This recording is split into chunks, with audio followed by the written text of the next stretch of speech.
ఎంసెట్ గురించి బాగా ప్రిపేర్ అవుతున్నా అనుకుంటున్నావు కానీ నీకు తెలియకుండానే చాలా మిస్టేక్స్ చేసేస్తున్నావు. ఈ వీడియో నేను ఊరికే చేయట్లేదు. చాలా మంది inter students EAMCET exam preparation pattern ని అబ్జర్వ్ చేసి 90% ఆఫ్ ద స్టూడెంట్స్ చేస్తున్న మిస్టేక్స్ అన్నింటినీ చెప్తున్నాను. ఈ మిస్టేక్స్ చేసిన ఏ స్టూడెంట్ కి కూడా 5K లోపు ర్యాంక్ రానే రాదు. కాబట్టి వీడియో చాలా ఇన్ఫర్మేటివ్ అండ్ డేటా ఓరియంటెడ్ ఉంటుంది. స్కిప్ చేయకుండా లాస్ట్ వరకు చూసేయండి. ఇంటర్ స్టూడెంట్స్ అందరికీ బెస్ట్ యూట్యూబ్ ఛానల్ ఏది అంటే పరీక్ష టీవీ అనే చెప్తారు. కాబట్టి వెంటనే సబ్స్క్రైబ్ చేసుకోండి.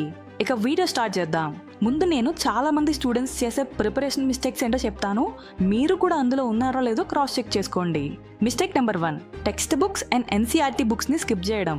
చాలా మంది స్టూడెంట్స్ కోచింగ్ మెటీరియల్స్ ని ఎక్కువ చదివేస్తారు కాబట్టి టెక్స్ట్ బుక్స్ అండ్ ఎన్సీఆర్టీని స్కిప్ చేసేస్తారు. ఇది చాలా పెద్ద mistake. EAMCET exam IP syllabus based ఉంటుంది. టెక్స్ట్ బుక్ నుంచి డైరెక్ట్ క్వశ్చన్స్ వస్తాయి. మిస్టేక్ నెంబర్ 2, ఫార్ములాస్ అర్థం చేసుకోకుండా బట్టి కొట్టేయడం. చాలా మంది స్టూడెంట్స్ ఫార్ములాస్ ని బట్టి కొట్టేస్తారు. కనీసం కాన్సెప్ట్ కూడా అర్థం చేసుకోరు. ఎగ్జామ్ లో మీకు వచ్చిన ఫార్ములాని కొంచెం డిఫరెంట్ గా అడిగితే చాలు, అది సాల్వ్ చేయడం మనతో అయ్యే పని కాదని ఫిక్స్ అయిపోతారు. ఎందుకంటే మీకు ఫార్ములా తెలుసు కానీ ఎలా యూజ్ చేయాలో తెలియదు కాబట్టి. ఫార్ములా నేర్చుకునే ముందు కాన్సెప్ట్ కూడా క్లియర్ గా అర్థం చేసుకోవడం చాలా ఇంపార్టెంట్. అసలు ఈ ఫార్ములా ఎందుకు వర్క్ అవుతుంది అని అర్థం చేసుకుంటే మీకు కాన్ఫిడెన్స్ అండ్ స్పీడ్ రెండు ఇంప్రూవ్ అయిపోతాయి. ఎవ్రీ ఫార్ములాకి ఒక ఎగ్జాంపుల్ సాల్వ్ చేసుకోండి. ఇలా చేస్తే ఫార్ములా మీకు ఎప్పటికీ గుర్తుండిపోతుంది. Mistake number 3, poor time management during preparation.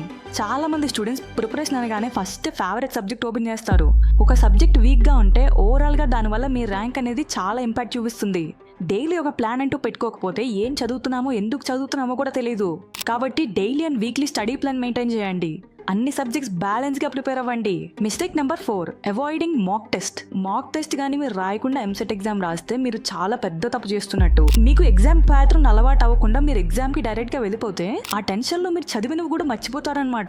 Speed development in preparation. మీకు కాన్సెప్ట్ ఏంటో తెలుసు కానీ ఎగ్జామ్ లో ఫాస్ట్ గా సాల్వ్ చేయడం రాదు. ఎంసెట్ అంటేనే స్పీడ్ బేస్డ్ ఎగ్జామ్. అండర్స్టాండింగ్ ఒక్కటే సరిపోదు. ప్రతి టాపిక్ కి మినిమం 50 to 100 MCQs ప్రాక్టీస్ చేయకపోతే మీకు క్విక్ ప్రాబ్లమ్ సాల్వింగ్ అస్సలు డెవలప్ అవ్వదు. అండ్ ఫైనల్ మిస్టేక్ వచ్చేసి రివిజన్ ని నెగ్లెక్ట్ చేయడం.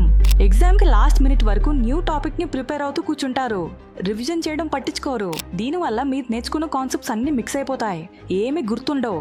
ఫార్ములాస్ మర్చిపోతారు. ఆల్రెడీ ప్రిపేర్ అయిన టాపిక్స్ కూడా కన్ఫ్యూజ్ అవుతారు. కాబట్టి ఎగ్జామ్ కి 3 to 4 వీక్స్ ముందు న్యూ టాపిక్స్ చూడడం ఆపేయండి. ఓన్లీ రివిజన్ మాత్రమే చేయాలి.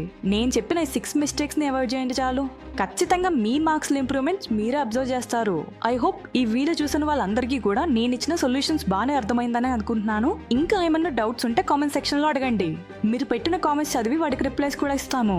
ఈ వీడియో మీకు నిజంగా యూస్ఫుల్ అనిపిస్తే ఒక లైక్ చేసి మీ ఫ్రెండ్స్ అందరికీ షేర్ చేయండి. ఇలాంటి ఎంసెట్ రిలేటెడ్ కాంటెంట్ కావాలనుకుంటే మా ఛానల్ వెంటనే సబ్స్క్రైబ్ చేసుకోండి. Thank you so much. Next వీడియోలో మళ్ళీ కలుద్దాం.